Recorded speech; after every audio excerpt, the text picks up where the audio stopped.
Minuto de fe. Un minuto con Dios puede cambiar tu vida.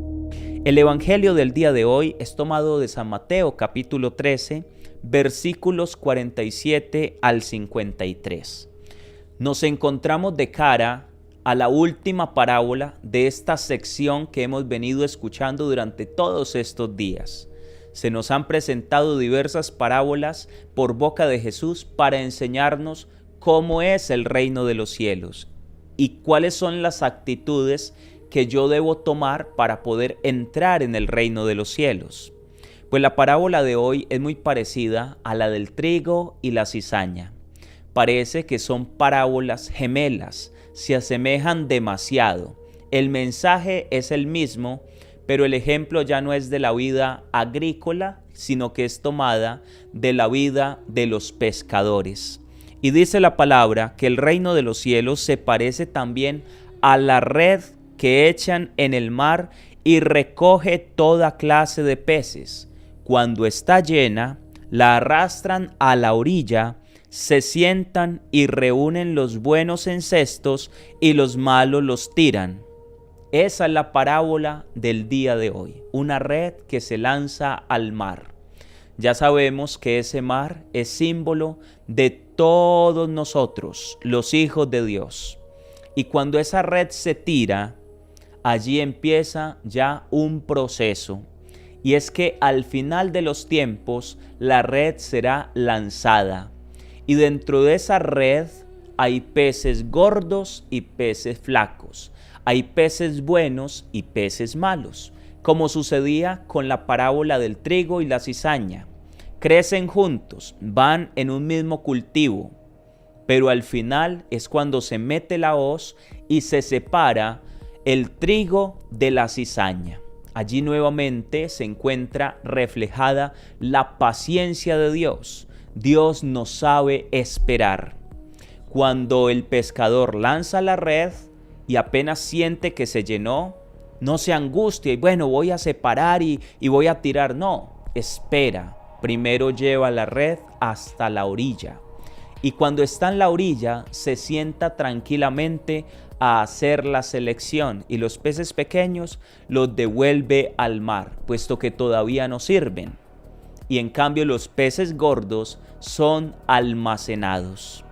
Ese mar y esa red simboliza también a la iglesia. En la iglesia hay peces gordos y hay peces flacos. Pero no nos podemos desesperar ni podemos entrar en el juicio de que es que saquen aquel, este no conviene. No, la iglesia no es el lugar de los perfectos. La iglesia y el mundo no es el lugar de los puros. Y entonces vamos a poner a un lado a los impuros, a los imperfectos y a otro lado vamos a poner a los santos. Así no trabaja Dios. Y esa no es la misión de la iglesia, separar. Porque a veces muchos quieren como que se haga toda esa purificación de un día para otro. Pero Dios que nos dice, esperen, al final de los tiempos es cuando los escándalos, los pecadores, los impíos serán arrojados al horno de fuego. Es lo que nos dice Jesús en el Evangelio que venimos escuchando durante estos días. Es al final de los tiempos. Es decir, que no es nuestra tarea, no es nuestra misión el separar, porque esa tarea le compete a los ángeles. Obviamente que en la iglesia pues hay algunas disposiciones, unas normas de conducta, eso lo sabemos. Pero el juicio sobre quién debe estar y quién no debe estar no nos compete a nosotros, porque la iglesia es el lugar donde se reúnen toda clase de peces. La iglesia es el lugar donde crece el trigo y la cizaña. La iglesia es el lugar donde hay buenos y hay malos, hay justos y hay pecadores. Claro, de la iglesia salen los santos, pero en la iglesia también hay grandes pecadores y puedo ser yo. Nos lo explicaba muy bien el Papa Francisco cuando decía que la iglesia no es el lugar para los sanos, ni la Eucaristía el premio para los santos, sino que la iglesia es más bien como una tienda de campaña donde llegan los enfermos, donde llegan los lisiados, los mutilados, los que han sufrido el impacto de la violencia, los que están heridos. Y la iglesia es ese lugar donde se acogen a los pecadores y se sanan. Claro, el problema está en que hay personas que aún con la medicina no se quieren sanar, o peor aún, no se la quieren tomar, porque en la iglesia está la medicina de los sacramentos. Pero ¿cuál es la tarea de la iglesia? Poner a disposición de los enfermos todos los medios para ser sanados. Y todo aquel que es humilde y recurre a los medios de sanación que hay en la iglesia, que es el sacramento de la confesión, el sacramento de la Eucaristía, el sacramento de la unción de los enfermos, el sacramento del matrimonio, etc. Todo el que toma esos sacramentos con fe es sanado, es restaurado, es curado. Pero sabemos que en la iglesia no todos se toman en serio esto. O hay personas que reciben el medicamento, pero lo hacen de una manera inadecuada. Hay personas que reciben sacramentos, pero no tienen la fe ni tienen la disposición del cambio, y por eso no hay transformación. Hemos de entender todo esto, mis queridos hermanos, porque dice Jesús: lo mismo sucederá al final de los tiempos. Es al final de los tiempos. Saldrán los ángeles, separarán a los malos de los buenos y los echarán al horno de fuego. Allí será el llanto y el rechinar de dientes. ¿Habéis entendido todo esto? Ellos le responden: sí. Hermanos, después de haber escuchado todas estas parábolas durante todos estos días, las hemos entendido. Hemos llevado a la práctica estas palabras de Jesús, porque debemos aprender la paciencia del Señor y debemos descubrir el tesoro escondido y debemos venderlo todo para poder adquirir la perla preciosa.